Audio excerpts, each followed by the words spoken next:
tiga komando, seperti komando pada lomba lari.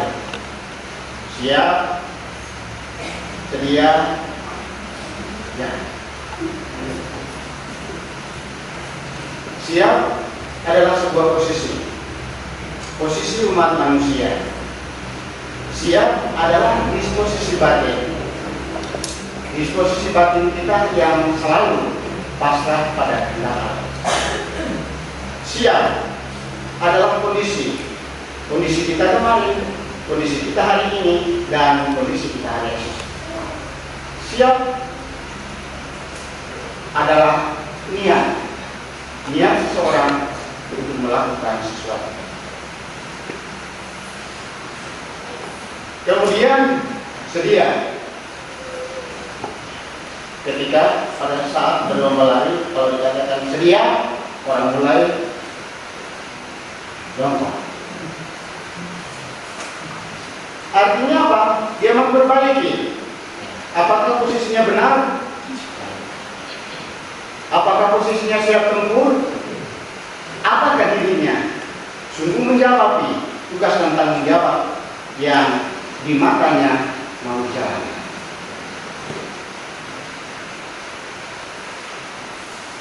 Lalu yang ketiga, ya artinya berlari, ya artinya berjuang, ya artinya menjalankan tugas dan tanggung jawab seperti apa kita sebagai seorang pedagang, sebagai seorang guru, sebagai seorang petani, sebagai seorang buruh, sebagai seorang pekerja, menjalankan tugas dan tanggung jawab yang secara profesional. Jangan toleh kiri, jangan toleh kanan. Yang ada di pikiran dan hatimu adalah gol. Kamu harus menjadi pemenang. Kamu harus menjadi yang terbaik. Dan ketika kita berharap kita menjadi yang terbaik, kita melaksanakan tugas dan tanggung jawab itu sebaik mungkin. Taat pada aturan, setia pada perintah, dan tekun.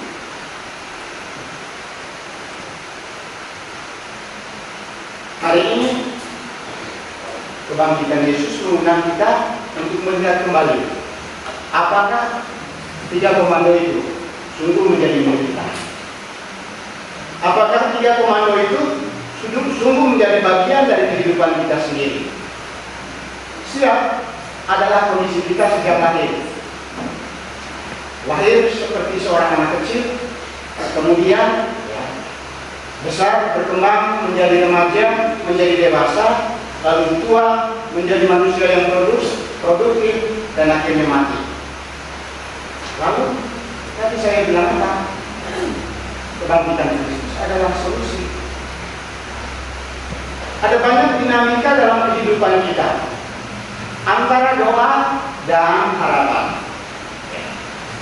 Ketika kita berdoa, banyak tantangannya, banyak kesulitannya, banyak cobaan. Tapi ketika kita menaruh seluruh harapan kita pada rahmat dan berkat Allah yang kita terima, kita pun menjadi orang yang sungguh-sungguh berdoa, tidak melantur, tidak waras diri, tidak pikiran kesini kemari, dan lain-lain sebagainya. Doa kita terarah pada Dia yang kita yakini, Dia yang memberi hidup, Dia yang memberi rahmat dan berkat.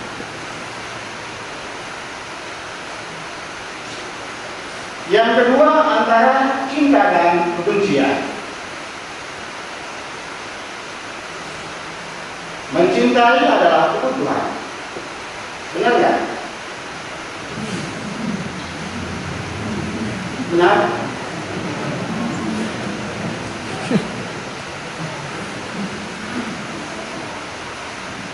Tapi ketika kita ingin mencintai, ada banyak tantangan, ada banyak kesulitan, ada banyak cobaan, ada banyak hal yang membuat kita tidak begitu nyatakan cinta kita.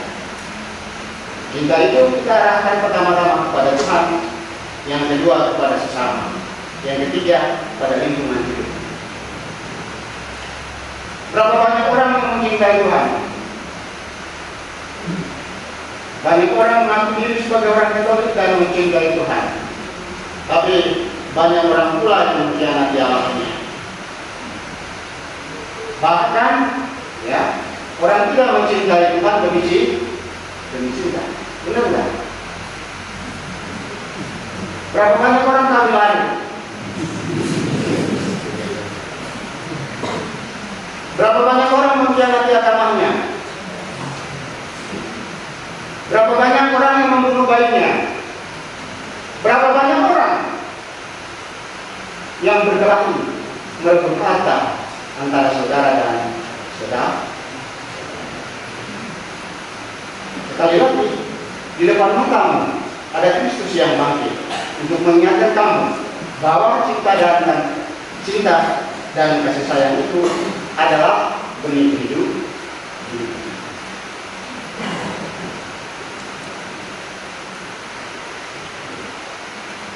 Kemudian, karena tugas dan tanggung jawab, ingin menjadi lebih hebat, ingin menjadi lebih berkuasa, ingin menjadi orang yang ternama, ingin menjadi orang yang lebih pandai, akhirnya dia pun merendahkan orang lain. Itu adalah sebuah kebencian.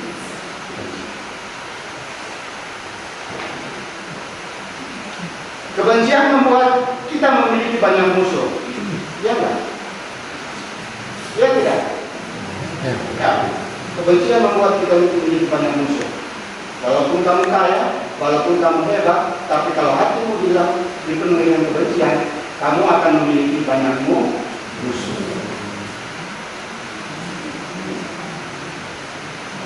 Dan ketika kamu memiliki banyak musuh, cinta tidak akan pernah berat. Kenapa? Ketika kamu menjadi orang kaya, hidupmu tidak nyenyak. Apakah mobil sudah masuk garasi belum? Apakah gudang sudah ditutup belum?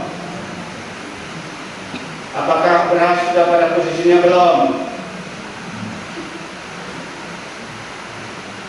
Apakah toko sudah ditutup belum? Apakah lubang-lubang sudah ditutup belum? Apakah rumah saya aman dari pencuri tiga? Kalau masih bisa tenang? Sama sekali. Maka kebangkitan Kristus menjadi solusi. Ketika kita menjadi orang kaya dalam jalan Allah, berarti hati kita dipenuhi dengan cinta dan kasih sayang. Maka semua orang mencintai kita dan seluruh harta miliki kita. Ya, tidak usah takut. Biar Otto belum masuk garasi, orang tahu bahwa Otto ini milik orang baik. Biar tokomu tidak ditutup, orang tahu bahwa toko ini adalah milik orang baik.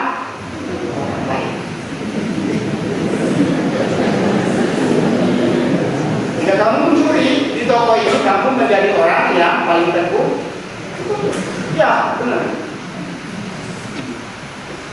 Nanti saat orang bilang pada, biar ini turun di pagar lah. Pencuri masuk.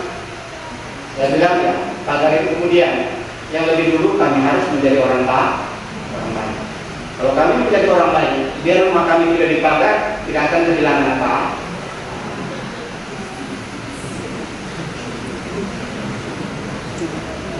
Yang ketiga, yang terakhir, antara kehidupan dan kematian.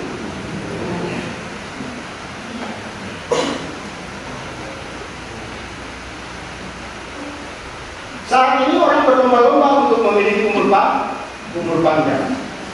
Ya tidak? Tidak. Sejak lahir dibungkus, dimandi dengan air panas supaya cepat mati.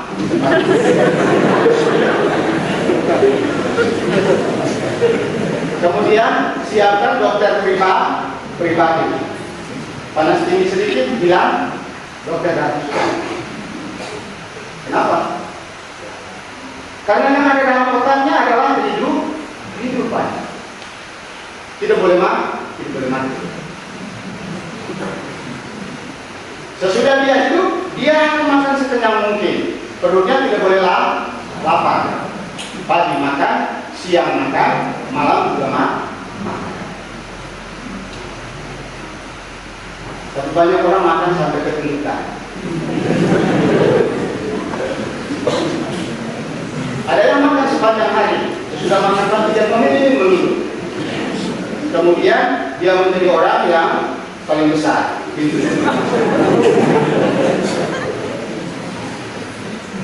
Ingat, kematian bukanlah milik kita. Kita boleh berjuang untuk mempertahankan hidup. Kita boleh berjuang untuk memiliki hidup. Dan kita boleh berjuang untuk memiliki umur yang panjang. Tapi kematian adalah rahasia Tuhan. Tapi oleh orang yang percaya bahwa Yesus bangkit untuk mengatasi kematian, dia akan memiliki kehidupan dengan penuh perhatian. Be aware. Orang hidup harus peduli. Peduli pada dirinya sendiri, peduli pada Tuhan, peduli pada sesama, peduli juga pada alam lingkungan. Tahun lalu, 2 tahun lalu, banyak orang mati karena penyakit, karena COVID. Apa yang sudah kalian buat? Yang kalian buat kurung diri saja kan? Mulutmu dibungkus pakai masker, ya, lalu tinggal di dalam kamar. Apakah kamu lihat begitu banyak orang yang mati di luar sana? Apakah kamu tahu bahwa Yesus itu tidak menutup matanya untuk menyelamatkan mereka, dan kita yang percaya padanya adalah bagian dari kepedulian itu. Mempertahankan hidup tidak berarti ingat di berjalan sana sini untuk tujuan yang baik, pasti akan diberkati itu. Tapi ya, kalau berjalan sana sini untuk ya mencelakakan orang lain, pasti lebih dahulu ya dicekik oleh Tuhan.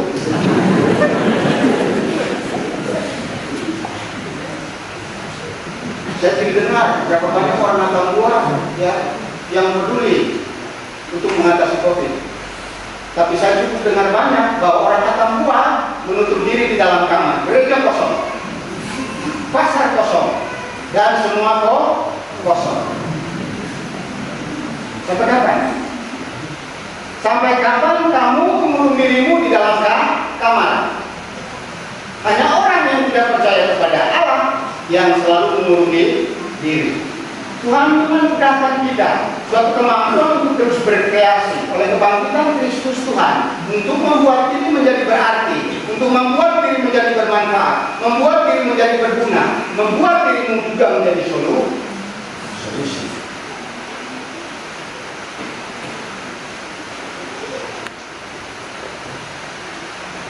Dan mati itu adalah bagian dari hidup. Tidak ada orang yang tidak mati, ini apa caranya?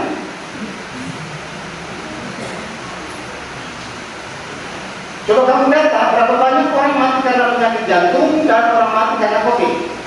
Ada dokter di sini.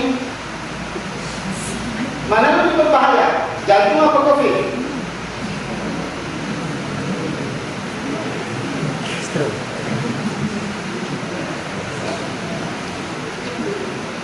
Coba kamu data berapa per hari kematian karena kecelakaan dan kematian karena COVID. Maka oleh kebangkitan Kristus mengingatkan kita, kematian bukanlah sebuah kesempatan yang menakutkan. Apapun caranya kita semua pasti mati. Tapi kita diingatkan untuk selalu be aware. Jangan sesudah mati baru peduli orang lain. Jangan sesudah mati baru peduli lingkungan. Jangan juga sesudah mati baru kita merasa bilang apa? Kau pun kasihan, engkau pun kasihan. Saudara dan saudari, rekan-rekan umat Allah yang terkasih, kebangkitan Kristus mengundang kita untuk terus berjuang. Perjuangan kita bagaimana caranya? Pertama itu adalah doa. Doa itu harus disertai dengan harapan. Yang kedua itu adalah cinta. Cinta itu disertai dengan peduli. Yang terakhir itu hidup. Dan hidup itu kita pertahankan, hidup itu kita pelihara, hidup itu kita lindungi, dan hidup itu kita syukur. Pujilah.